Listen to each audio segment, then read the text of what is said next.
Hello all, welcome back to my YouTube channel ಮಣಿಕರ್ತಿ7. ಎಲ್ಲರೂ ಹೇಗಿದ್ದೀರಾ? ಮತ್ತೊಂದು ಸ್ಮಾಲ್ ಮಿನಿ ವ್ಲಾಗು. ಇದು ಫ್ರೈಡೇದು. ಏತ್ಮಂಗ್ಲ ವಾಸವಿ ಕನಕಾ ಪರಮೇಶ್ವರಿ ದೇವಸ್ಥಾನದಲ್ಲಿ ಆಷಾಢ ಮಾಸದ ಪ್ರಯುಕ್ತ ಶಾಕಾಂಬರಿ ಅಲಂಕಾರ ಹಾಗೆ ಗೋರಂಟಿ ಸೊಪ್ಪಿಂದು ಸೆಲೆಬ್ರೇಷನ್ಸ್ ನಡೀತು. ತುಂಬ ಚೆನ್ನಾಗಿ ಹಾಗೆ ಅದ್ಧೂರಿಯಾಗಿ ತುಂಬ ಸಂತೋಷವಾಗಿ ನಡೀತು ಅಂತ ಹೇಳ್ಬೋದು.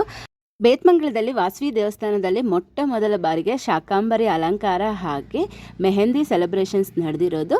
ಪ್ರತಿ ಶುಕ್ರವಾರ ವಾಸಿದೇವಿಗೆ ಅಭಿಷೇಕ, ಪೂಜೆ ಬೆಳಗ್ಗೆ ಮತ್ತು ಸಾಯಂಕಾಲ ಪ್ರಸಾದ ವಿನಿಯೋಗ ಇರುತ್ತೆ. ಆದರೆ ನಮ್ಮೂರಲ್ಲೂ ಸಹ ಈ ರೀತಿ ನಡೀಬೇಕು ಅನ್ನೋ ಆಲೋಚನೆ ಹಾಗೆ ಕಾರ್ಯರೂಪಕ್ಕೆ ತರಬೇಕು ಅನ್ನೋ ಆಲೋಚನೆ ಬಂದಂತಹ ಅನುಷಾಗೆ ತುಂಬ ಥ್ಯಾಂಕ್ಸ್ ಹೇಳಬೇಕು. ಮುಂದೆ ಬೇತ್ಮಂಗ್ಲದಲ್ಲಿ ಇಂತಹ ಕಾರ್ಯಕ್ರಮಗಳು ಮತ್ತಷ್ಟು ಇನ್ನಷ್ಟು ನಡಿಬೇಕು ಅಂತ ಮನಸ್ಫೂರ್ತಿಯಾಗಿ ಕೋರ್ಕೊಳ್ತಾ ಇದ್ದೀನಿ. ಹಾಗೆ ಆ ವಾಸವಿ ಮಾತೆ ನಿಮ್ಮೆಲ್ಲರಿಗೂ ಒಳ್ಳೆಯದು ಮಾಡಬೇಕು ಅಂತ ಮನಸ್ಫೂರ್ತಿಯಾಗಿ ಕೋರ್ಕೊಳ್ತಾ ಜೈ ವಾಸವಿ. ನಮ್ಮ ವಿಡಿಯೋ ನಿಮ್ಗೆ ಇಷ್ಟ ಆದರೆ ಲೈಕ್ ಮಾಡಿ, ಶೇರ್ ಮಾಡಿ, ಸಬ್ಸ್ಕ್ರೈಬ್ ಮಾಡಿ. Thank you for watching guys. Bye bye. See you in the next video.